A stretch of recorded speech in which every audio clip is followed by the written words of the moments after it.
Ça. Ouais. Bonjour tout le monde, que la paix soit sur vous. Donc dans un premier temps, comme à mon habitude, je remercie Dieu Tout-Puissant pour nous avoir permis de voyager dans de très bonnes conditions.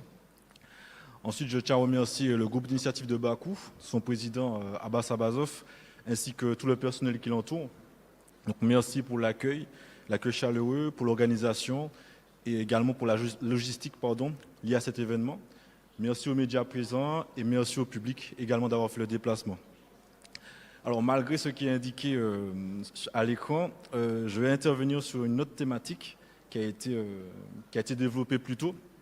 Donc la façon dont les mouvements d'indépendance ont pris l'avantage sur l'ordre colonial. Et je vais prendre la liberté d'ajouter comment renverser cet ordre colonial. Alors nous savons tous ici que les indépendances des années 60 en Afrique sont factices. La création de l'AES, l'Alliance des États du Sahel, nous montre que la lutte pour la souveraineté, donc l'indépendance réelle, est en cours et avance à grands pas. Et ce, malgré le soutien logistique, financier de la France aux groupes armés terroristes qui tuent et assassinent des innocents. Concernant les dernières colonies, même si les mouvements d'indépendance n'ont pas encore renversé l'ordre colonial, on voit que ceux qui représentent cet ordre colonial paniquent. Et ils paniquent car ils voient et comprennent qu'ils perdent de leur influence et de leur puissance. Cet ordre colonial vit ses dernières heures, donc il se débat et s'accroche à tout ce qu'il peut, quitte à commettre des erreurs, voire des crimes. Les exemples sont nombreux. Par exemple, en Kanaki, beaucoup ont été abattus par les agents du colonialisme français. Ces agents pouvaient avoir des uniformes, mais pas seulement. D'autres étaient des civils qui étaient appuyés par ce pouvoir illégitime. En Guadeloupe, le frère l'a mentionné tout à l'heure, il y a eu le procès dit des grands frères. Alors, dans cette affaire montée de toutes pièces, des innocents ont été déportés loin de chez eux, loin de leur famille, car un procureur, Patrick Desjardins, qui au passage est mis en examen pour viol, a usé de son pouvoir de nuisance afin de complaire à ses maîtres tout aussi lâches que lui. Sur l'île de la Réunion, sur ordre des incapables de l'Élysée, du palais de l'Élysée, qui entoure le président Macron, un autre procureur, qui s'appelle Olivier Clémenceau, a jugé bon de traumatiser mes enfants en envoyant une unité d'élite de la police afin de m'impressionner et de me faire taire. Donc ceux qui n'ont pas compris, c'est que ce genre de démonstration de force nous conforte dans notre combat pour la décolonisation de la Réunion et des dernières colonies françaises. Et ça nous rend collectivement plus déterminés que jamais. Ce vent de panique qui a atteint le sommet de l'État montre une chose. La peur a changé de camp.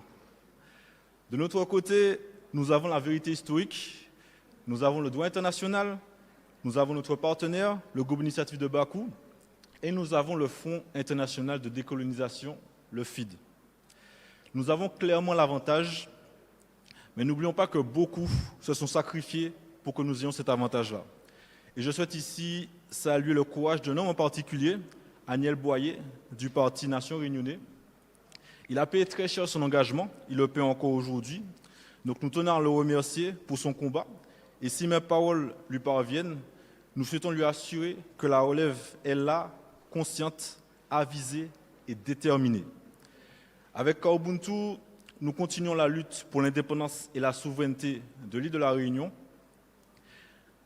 Ensemble, portons le coup de grâce à ce pouvoir qui ne tient qu'à un fil.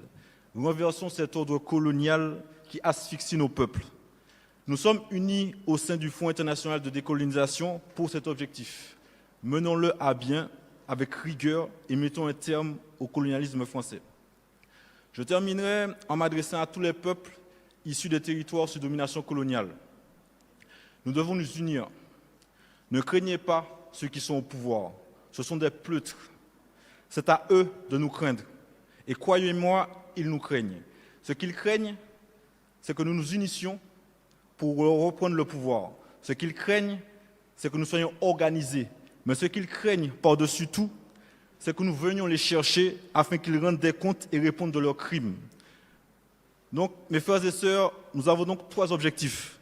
nous unir, nous organiser et aller chercher ces voyous. Avec l'aide de Dieu Tout-Puissant, je vous promets que nous remplirons ces 3 objectifs par tous les moyens nécessaires. Nous unir, nous organiser et aller chercher ces voyous. Merci pour votre attention. Merci beaucoup, effectivement.